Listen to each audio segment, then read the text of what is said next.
Hi everyone, my name is Stephanie and I'm a team leader with Usborne Books and More. And right now we're going to talk about our wonderful selection of fiction books for children. We'll start out with the youngest. This book has always been a family favorite of ours. That's Not My Puppy. There are 30 in the series and all about different animals, dinosaurs, that kind of thing. And it all has a nice repetitive rhythm. That's not my puppy, its coat is too hairy. That's not my puppy, its tail is too fluffy. Lots of things for them to reach out and touch. Nice dark outlines, making it easy for even the youngest readers to see. Nice and sturdy. This is double boarded, extra laminated, so it's really going to hold up. Definitely recommend this one. This one is called Garden Sounds, and the sounds are just beautiful. It walks you through a day in the garden. So if you can hear the birds chirping,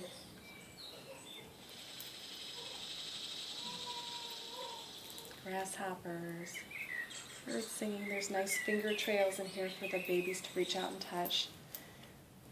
They can follow along. Nice bold colors. Here's one that is really popular. It's called All Better. And in it, 5 animals are hurt, and then what the child has to do is clean it, kiss it, and then put a Band-Aid on it. All better.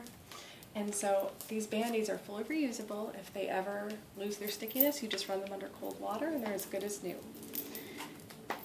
This one is from our Peek Inside series. It's our fairy tales. So this one's Peek Inside Little Red Riding Hood. And what I love about this book is look at how nice the cutouts are in there. It really gives the reader the sensation of moving through the forest, and some flaps as well as it goes through. A nice story and nice for young readers, probably 3 and up it's good for. This is from our Muddle and Match series. This one's cool because what you can do is you can change the story. So it's divided into 3s, and so you can make different monsters, and with it changes the story. It's really good for early writers as well, as children are learning to write stories. Here's one, What Will Danny Do Today? So this book, there are a lot of pages in this book, walks you through Danny's day. And so you get to decide what his day is going to be like. After Danny has waved goodbye to his dad, will he pedal or zip, walk, ride, or skip to school? And so you have to figure out how he's going to get to school or what he's going to eat for breakfast and all that kind of thing. And so as you can see, so much detail to these pictures. Here's one that we all love in our house, I'm a Dirty Dinosaur. And there's another one called I'm a Hungry Dinosaur. And in it, it's just you can't help but get up and dance to this book. You can either read it or sing it. It goes to the tune of Row, Row, Row Your Boat. And the cool thing is the illustrator did this all with mud. That's how she illustrated it. And with I'm a Hungry Dinosaur, she used cocoa and sprinkles to illustrate her books. So pretty cool. This one, my daughter and I absolutely love. We laugh every time we read it. It's called Blue Whale Blues. And it's about a whale who's just having a bad day.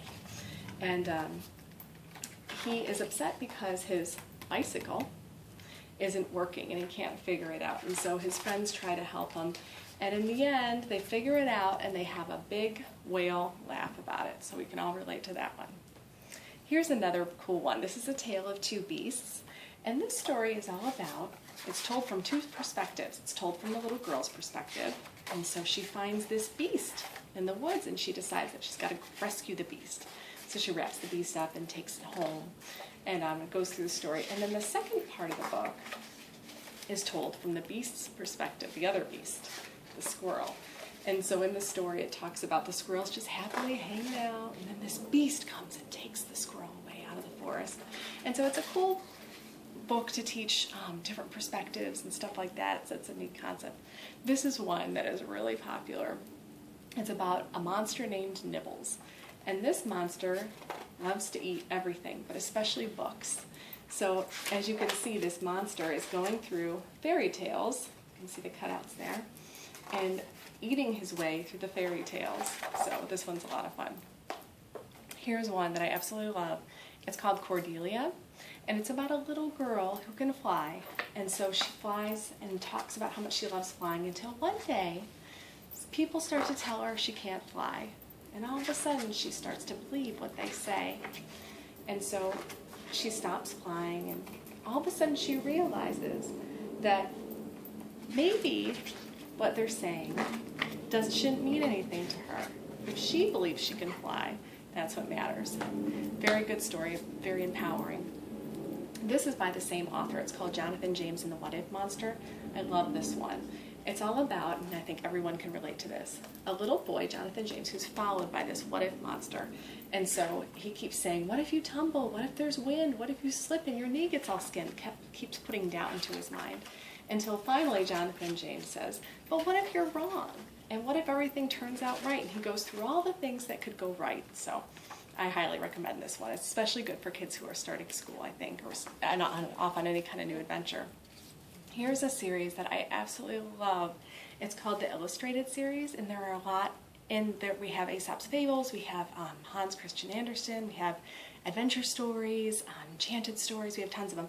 This one is Grimm's Fairy Tales, and so these are like Little Red Riding Hood and Snow White and the Seven Dwarfs. And as you can see how beautiful the pictures are, and they're such nice stories and so beautifully illustrated. It really is such a treasure. I mean, something that you could, write in and save it for your child forever. So anyway, I hope you enjoyed learning about our fiction stories.